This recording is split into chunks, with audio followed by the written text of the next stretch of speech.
Hey, welcome back everybody to Sparkyz versus MBCGame Hero. This is Game 2, and this is going to be YellOw versus C, and C has been basically the man to beat in this Pro League season. He is, I think, tied at the moment with that. Actually, it looks like at this point in time, when they played this match, December 8th, Flash was one game ahead at 12-1 for the season, and C is at 11-1, trying to make it 12-1 to tie that record of Flash's right here against YellOw.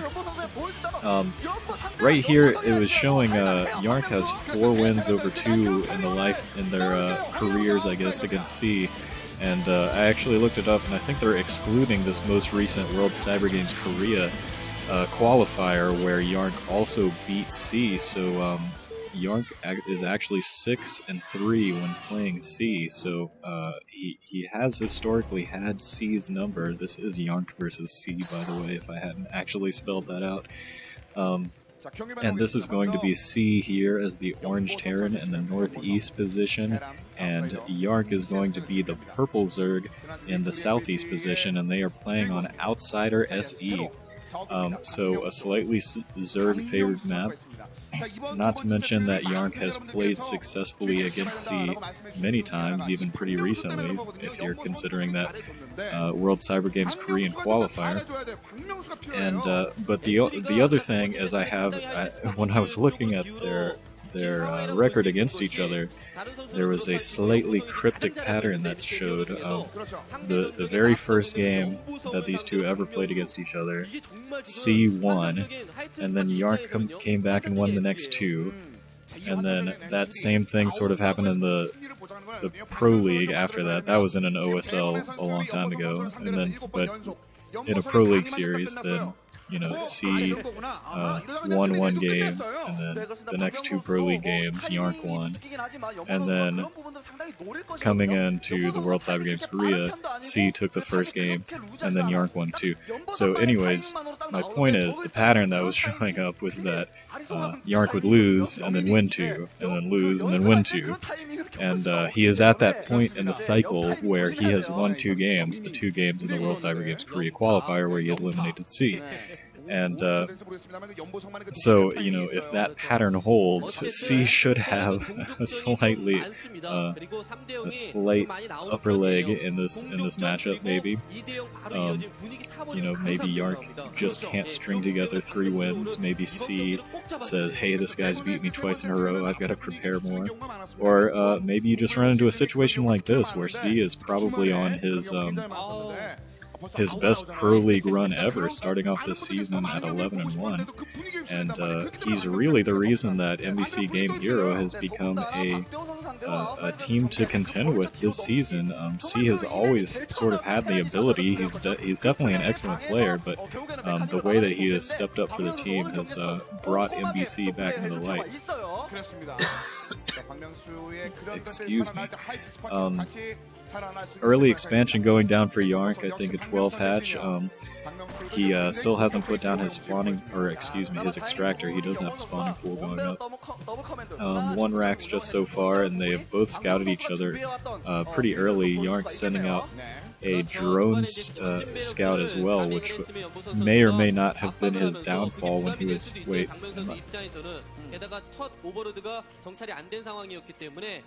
Hey, sorry, I am back now. I had a little bit of a technical glitch, and by technical glitch I mean I spilled my coffee everywhere and had to stop recording, so I'm going to try to pick up where I left off instead of restarting this whole thing. Anyways, what I was trying to say is YellOw has put in his drone scout into C's base, which is eerily reminiscent of his most recent loss against the Samsung Terran turn. But it looks like C is not going to be going for that same sort of mech build that Terran did on this map. Rather, he has gotten already 2, I think a third barracks is being made as well. So 3 barracks coming down for C, and still not entirely sure where YellOw is going to go off of his 2 bases. It looks like he might be positioning down in the sort of the southwest corner in one of those outsider expansions to be setting up another expansion. That was a lot of saying expansion in a row. Anyways, the academy going down, and actually that was a command center, not a third barracks going down for C, so he's going 2 racks into somewhat fast expand, and he's just going to be hanging out and waiting for that academy to be built and to build a couple of medics before he decides to move out with anything. You aren't going for a lair pretty quickly, so I'm almost definitely going for early Mutalisks, and well, yeah, certainly going for Mutalisks now if he hasn't put down a Hydralisk Den. So it looks like Yark will be in the position to demonstrate to Type B exactly what you're supposed to do with Mutalisks, which is micro them.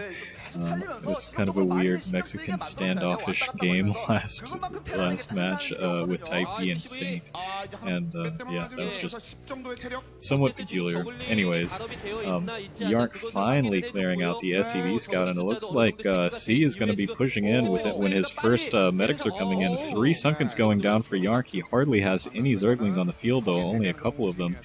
Maybe he got a scout out on those sunken colonies, or maybe he is just waiting for those medics to catch up, but the Spire is going down right now, but it's not going to be in time to take care of these this early medic and marine force. Typically you would see a Firebat or 2, and as I'm saying it, a Firebat is coming on his way to help with this sunken break if that is what C is trying to do, and it might be a good option here. It's so easy for Zerg to take extra gas later on in the game that he needs to try to break in and do some damage early with his medic marines, but he has not yet pushed in, and this is giving Yark time to put a 4th and 5th sunken colony down at his natural expansion, so Yark is going to be fairly well prepared. I don't think that you're going to be able to break down 5 sunken colonies with 1 control group of medic marines and a couple Firebats. Wow, on the other hand, it looks like one of those Firebats at least is going to be jumped over the fence, also sort of reminiscent against that game against Terran, where Terran jumped over a Vulture and did a huge amount of economic harassment early on with his very first Vulture, but somehow I think that 1 Firebat is not going to be able to cut it, because they are not quite as good at microing. Oh, but the Firebat is there, and it might be able to stop this expansion that Yark put down. I'm not sure how much damage a stemmed Firebat can do against a building that is being built. But hopefully, yeah, it looks like he will be, Yark that is, will be able to defend this in time with his very first Mutalisks. But interesting attempt to stop that expansion. Wow, that is a Mutalisks from every single larva that he had saved up, so 6 Mutalisks coming very soon. Unfortunately, all 6 of those Mutalisks were spotted by that SCV that jumped the Firebat over the fence.